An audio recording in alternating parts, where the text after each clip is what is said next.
आज हम भारतीय संस्कृति के मूल तत्व विषय के अंतर्गत प्रथम अध्याय भारतीय संस्कृति विषय पृष्ठभूमि मूलभूत विशेषताएं, इसके अंतर्गत संस्कृति का विषय तथा परिभाषाएं, सभ्यता व संस्कृति में अंतर, इन दो बिंदुओं का अध्ययन करेंगे। तो सबसे पहले संस्कृति का विषय तथा परिभाषा है। तो जैसा कि हम जानते हैं कि संस्कृति शब्द मूल रूप से सम उपसर्ग पूर्वक क्रे धातु, सम उपसर्ग पूर्वक क्रे धातु में सुट का आगम करने पर, सुट का आगम करने पर तिन प्रत्यय जोड़ने से संस्कृति शब्द निष्पन्न होता है। तो संस्कृति शब्द की निष्पत्ति या उत्पत्ति किससे होती है? सम उपसर्ग क्रे धातु सुट का आगम और कितन प्रत्यय जोड़ने से संस्कृति शब्द बनता है। क्या बनता है? संस्कृति। तो संस्कृति शब्द की निष्पत्ति या संस्कृति शब्द की उत्पत्ति क्या है? सम प्लस क्रे प्लस सुट प्लस कितिन प्रत्यय। तो हम कह सकते हैं कि व्याकरण की दृष्टि से सम उपसर्ग पूर्वक क्रे धातु से भूषण अर्थ में सुट का आगम करके कितन प्रत्यय करने से संस्कृति शब्द निष्पन्न होता है, जिसका अर्थ होता है भूषण भूत सम्यक कृति या चेष्टा। संस्कृति शब्द का जो मूल अर्थ है वह क्या है? भूषण भूत सम्यक कृति या चेष्टा। ठीक है, तो ये संस्कृति शब्द की निष्पत्ति है। तो वैसे तो क्या है कि संस्कृति मनुष्य जाति को संतुलन और दृढ़ता प्रदान करती है। जैसा हम सभी जानते हैं संस्कृति क्या है? संस्कृति संपूर्ण मानव जाति को संतुलन प्रदान करती है, दृढ़ता प्रदान करती है। संपूर्ण विश्व इतिहास पर यदि दृष्टि डाली जाए, संपूर्ण विश्व इतिहास को यदि देखा जाए तो संपूर्ण मानव जाति और उसके क्रियाकलापों के जो कुछ भी मौलिक और आधारभूत लक्षण होते हैं वो सब संस्कृति में ही समाहित होते हैं। आगे हम कह सकते हैं कि मानव के लौकिक, पारलौकिक, सर्व अभ्युदय के अनुकूल आचार विचार ही संस्कृति है। देखो, संस्कृति की जो परिभाषाएं हैं वो भिन्न भिन्न विद्वानों द्वारा अलग अलग मत से प्रस्तुत की गई है। तो मानव के लौकिक, पारलौकिक, सर्व अभ्युदय के अनुकूल आचार विचार ही संस्कृति है, ऐसा भी कहा जा सकता है। संस्कृति शब्द का जो मूल अर्थ है वो क्या है? परिष्कृत या परिमार्जित करने का भाव। तो संस्कृति शब्द परिष्कृत या परिमार्जित करने के भाव का भी सूचक होती है, जिसमें शिष्टता और सौजन्य के भावों का अंतर्भाव होता है। किसका? शिष्टता और सौजन्य के भावों का अंतर्भाव होता है। हम जानते हैं कि भारत, इस संपूर्ण भारत में सर्वे भवन्तु सुखिनः सर्वे सन्तु निरामया सर्वे भद्राणि पश्यन्तु माँ कश्चित् दुर्भाग् भवेत्। अर्थात सर्वजन सुखाय की कामना, सर्व मंगल की कामना। तो संपूर्ण भारतवर्ष में सर्वजन सुखाय की भावना प्रबल रही है। अतः आचार विचार का ही दूसरा नाम संस्कृति है। जो हमारे आचरण हैं, जो हमारे विचार हैं, वही क्या है? संस्कृति है। बुद्धि तथा अनुभवजन्य ज्ञान की भित्ति पर आश्रित है। संस्कृति किस पर आश्रित है? बुद्धि तथा अनुभवजन्य ज्ञान की भित्ति पर आश्रित है। बुद्धि क्या? संस्कृति।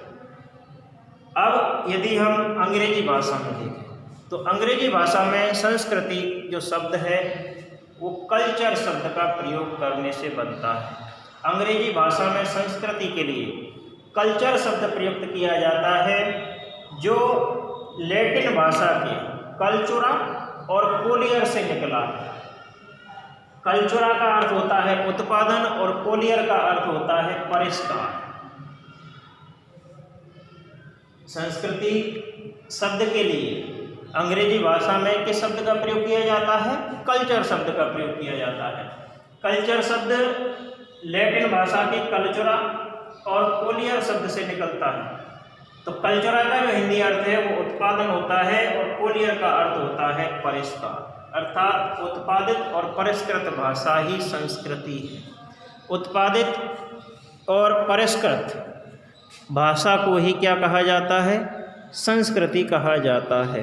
अब यदि हम भिन्न भिन्न विद्वानों द्वारा बताई गई परिभाषाएं संस्कृति के परिप्रेक्ष्य में देखते हैं, तब हमें पता चलता है कि श्री चक्रवर्ती राजगोपालाचार्य ने संस्कृति के विषय में क्या कहा। तो उन्होंने कहा कि संस्कृति शब्द किसी भी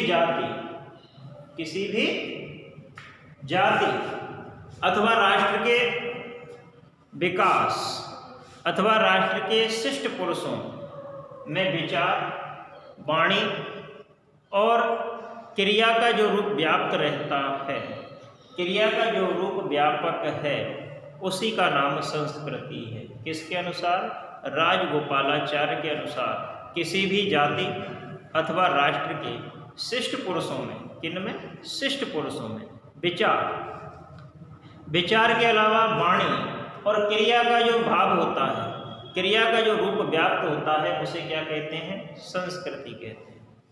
इसी प्रकार यदि हम डॉक्टर संपूर्णानंद का मत देखें तो डॉक्टर संपूर्णानंद ने संस्कृति के विषय में कहा कि संस्कृति उस दृष्टिकोण को कह सकते हैं, संस्कृति उस दृष्टिकोण को कहते हैं जो समुदाय विशेषों से, किससे? समुदाय विशेष और जीवन की समस्याओं पर दृष्टि निक्षेप करता है। किस पर? समुदाय विशेष जीवन की समस्याओं पर दृष्टि निक्षेप करता है। अगर डॉक्टर रामधारी सिंह दिनकर को देखें तो रामधारी सिंह दिनकर ने संस्कृति की परिभाषा देते हुए कहा कि असल में संस्कृति जीवन का एक तरीका है और वह तरीका सदियों से जमा होता चला है, वह तरीका सदियों से इकट्ठा होता चला है और उस समाज में छाया हुआ रहता है जिसमें हम जन्म लेते हैं।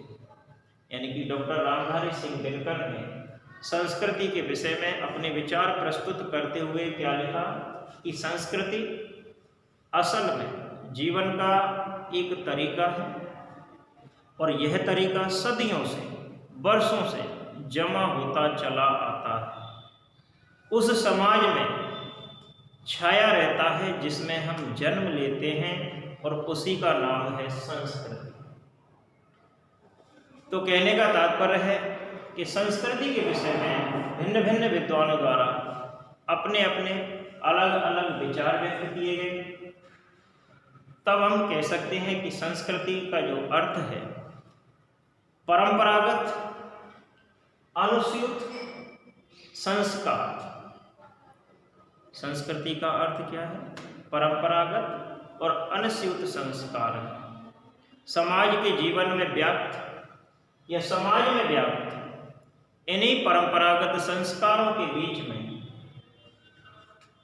इन्हीं संस्कारों के रूप में या इन्हीं संस्कारों के रूप को हम संस्कृति के नाम से जानते हैं। इन्हीं संस्कारों के रूप को संस्कृति के नाम से पुकारा जाता है। अब हम देखते हैं सभ्यता व संस्कृति में अंतर। तो सभ्यता और संस्कृति में अंतर क्या कहता है कि सामान्य रूप से संस्कृति और सभ्यता हमें एक दूसरे के समान दिखाई देते हैं। हम बोलते हैं यही संस्कृति है, यही सभ्यता है। तो संस्कृति और सभ्यता दोनों एक दूसरे के पर्याय समझे जाते हैं, किंतु वास्तविकता इससे अलग है। क्यों अलग है? क्योंकि संस्कृति शब्द सम उपस्वर कृ धातु सुट का आगमन करने पर कितने प्रत्यय से जुड़कर बनता है, जबकि सभ्यता शब्द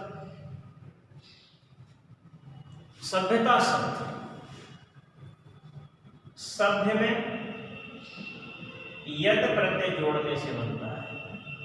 सभ्य में सभा में, इसमें सभा में जब यत प्रत्यय जोड़ा जाएगा तब सभ्य बनेगा, और पुनः फिर तल प्रत्यय जोड़ने पर सभ्यता बनता है। क्या बनता है?